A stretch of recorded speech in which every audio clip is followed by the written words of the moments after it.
È senza dubbio tra i protagonisti del risveglio artistico isolano del primo Novecento. Sì, Stanis de Siddhartha, un artista capace di regalare perle. Ebbene, la mostra dedicata al maestro del colore e delle tecniche visitabile a Nuoro ha lo spazio per le arti tribù.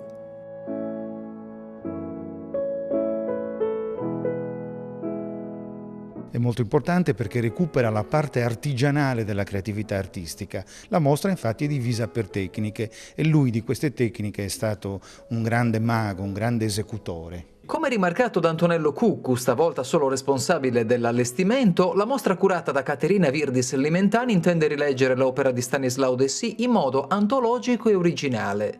Già zeppa di capolavori come La tela alla giustizia o Zia Remondica, l'esposizione affianca generi artistici variegati.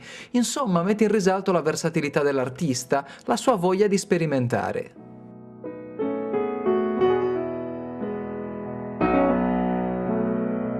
Dal disegno alla xilografia, quindi le calcografie e l'acquerello, senza dimenticare la scultura. Ecco l'arte di Stanis Dessì, la grande perizia tecnica, i suoi mondi artistici.